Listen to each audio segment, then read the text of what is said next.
Master Mark Music here ngayon mga master. Dito ako ngayon sa lugar namin ng master sa yan nakalagay Concepcion. Yan, at meron tayong tuturuan ngayon ito. Gusto niya dito daw magturo kasi maganda dito magtambay. Ano ang pangalan mo? Arnold Schwarzenegger. Hindi, ano yung alam mo na anong alam mong mga chords lang? C, A minor, E minor, D, G. Ano pa? tapos E9, Yan, E9. Saan mo nakita yan? Sa mga sa mga chord chart? chord chart. E9. Sige, may sabihin ako sa'yo mamaya. Tapos, E7, hindi yan E7. E lang yun. Pag tinanggal mo tong gitna na to, magiging E7 siya. Pero pag yan, E lang yan siya. Yan. So ano pa? Ano pang alam mo? F, D and F. Tawag dyan, F sharp minor. Yung yan, tapos dalawang ito. Yan. Pero mapapatunog mo na yung bar. Mapapatunog mo yan. Ayan. Alam mo rin yung B minor. Oh. Ay, alam mo rin. Yan, tama. B minor. Sige, patunog mo daw. Alam mo na. So, may alam ka na dito na kanta na alam mo yung kahit isa lang. yung 14 po. Sige daw, tuloy mo daw.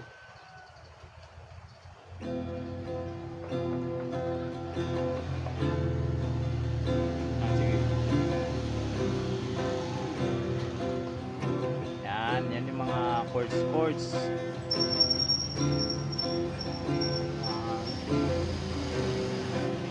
Yan, ito, yung chords na yan. Alam mo rin yan.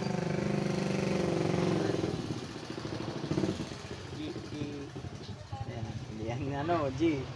May chords yan. May mga over yan. Over F sharp. Yeah? D over F. Ang tawag yan, D over F sharp. Oh. Or F sharp over D. Yan. So, nakikita ko kasi ngayon sa'yo, first beginners ka pa talaga, di ba? Ito yung nakita mo to. Nakita mo na to sa mga, di ba, yung mga tutorial. Oh. Ang beginners kasi, ganito yan.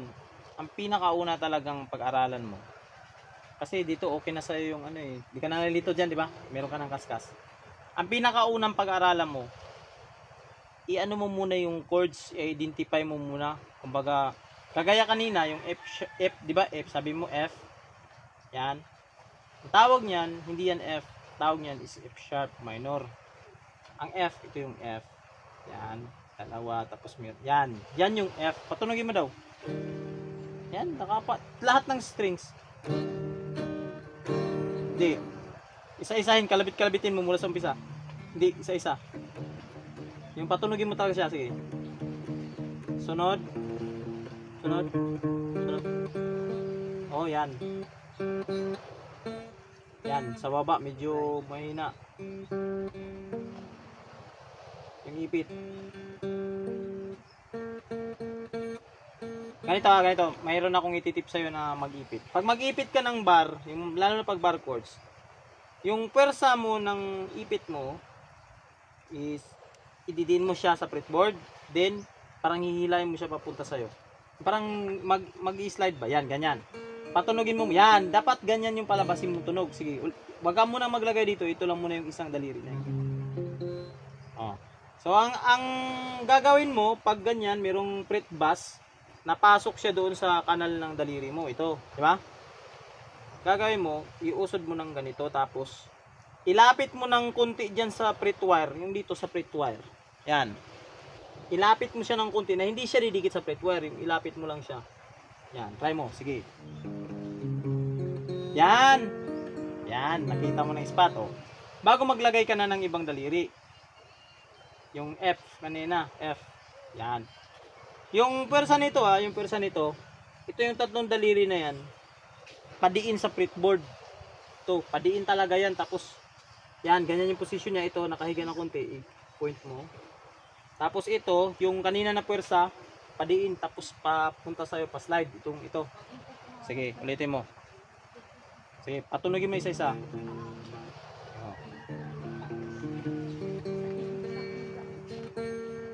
Yun. Strumming mo ng malakas. Yun, kaya mo na magpatunog ng F. Ikaw, madali ka na lang matuto ngayon kasi marami akong naturuan ng mga beginners na hindi talaga nila kaya pa mag-bar. Yeah, hindi nila kaya mag-bar ng ganito. Ito. Ang ano ko sa'yo, ang una-unang pag-aralan kasi mayroon ka ng ano eh, may idea ka na sa gitar eh. Kumbaga madali na lang sa'yo matutunan yung pag-gitara. Hindi na masyado, hindi ka na mahirapan mag-bar eh. Alam mo na yung mag-bar, di ba? Yung kanina, na mag-gets mo na rin yung kanina, sinabi yung tinanong ko sa'yo. Ngayon, may dumaan na mga tricycle. Yan mga master, kasi dito kasi kami sa ano master, dito kami sa kalsada. Yan. Si dyan ako master ha. Yung una-una mong gagawin, i-identify mo yung mga chords. At wag kang munang kumapa ng, ito yung kanina, yung ano nga ito yung kanina? C9 to eh, C9, di ba, mga ganun, 99, mga ganun, mga D over ano, wag mo na bilang pag beginners, kahit wag mo munang pag-aralan yan, wag mo muna yung pukusan yung mga ganyan mga chords, kasi pwede mo namang gawin yung sketch C, yung normal lang na C, di ba, pwede no, yung dito yung dalawa na yan, pwede mo rin ganyan lang dito, pareho na yan, nakukuha din yan, nakukuha. Ang una-una mong i-start talaga, identify mo yung mga chords, mag-umpisa ka dito sa E, yan, E. Tapos, yung kanina, F. Tapos, pag iusod mo ito lahat, wala kang babaguhin. Yung isang posisyon na to, iusod mo lang yan. Ang mangyayari niyan, F sharp. Tawag niyan, F sharp. Pag dito, G. Alam mo to, di ba, G? Alam mo to na G? Yan. A, di ba? Alam mo tong A na to kanina? Yan din yan, isa lang sila. Bar lang ito na E. Bar chord na E. Bar chord na A. Ito A na open. Pero isa lang yan, oh. Tapos iusod naman dito, magiging A sharp na siya. Usod mo lang, usod. Meron akong bibigyan kita ng ng total taga rito ka naman eh.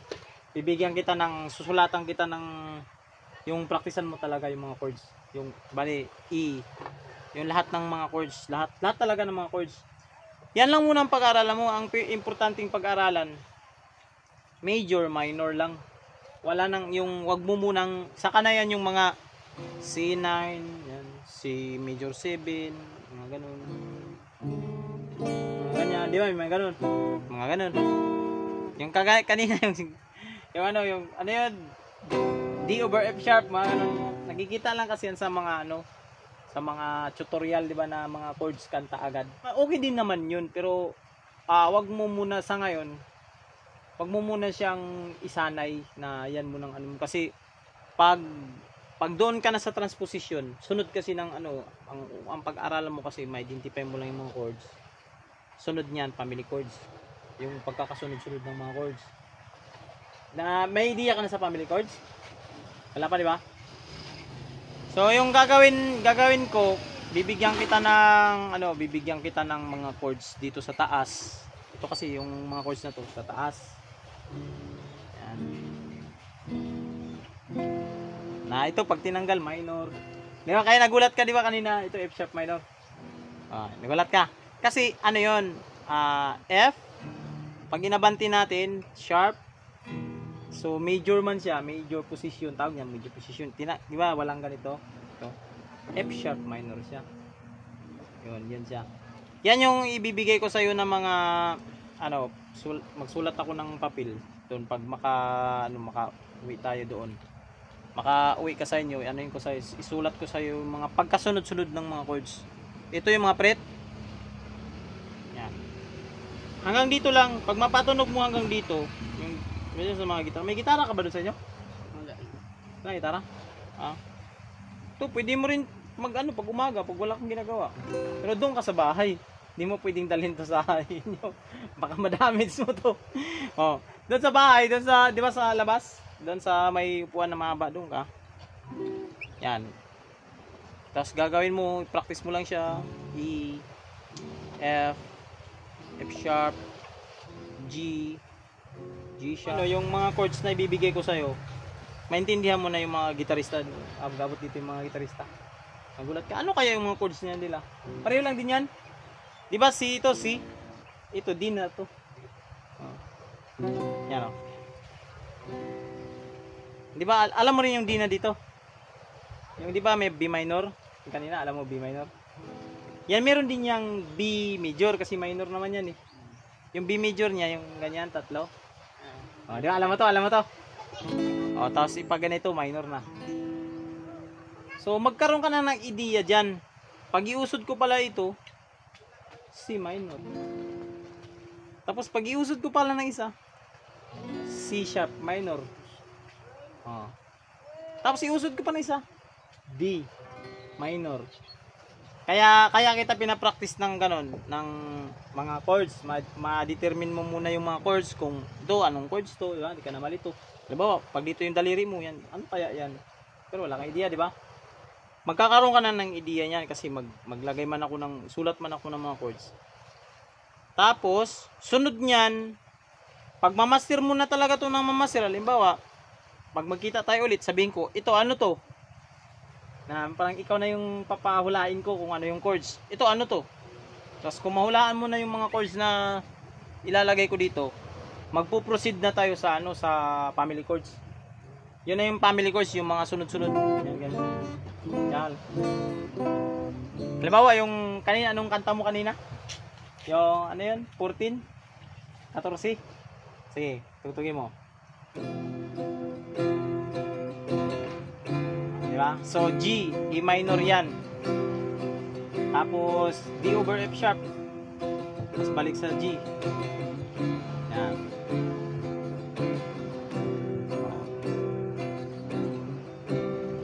Pareho lang din ang tunog doon kanina, di ba? So, tingnan mo ha.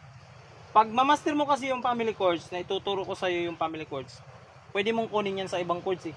Uwi kami ngayon doon sa bahay, nagsulat ako ng mga chords na papraktisin niya kasi meron na rin siyang alam sa pag-i-strum pero hindi niya kasi alam yung mga tawag ng chords, ilan lang yung mga kilala niya yung mga chords. Pero marunong na siya mag-bar chords, madali na lang sa kanya matuto ng mga chords dito sa gitara.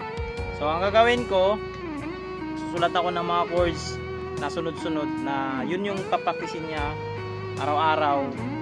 30 minutes lang sa isang araw, ganyan, depende sa kanya kung mag-gitara pa siya sa gabi, mga ganyan. I-master niya, determine niya yung mga chords, memorize niya muna yung mga chords, saka ko na siya bibigyan ng sunod na step. Na kami sa bahay mga master, susulatan ko na siya ng kanyang daily routine, practice niya mga chords.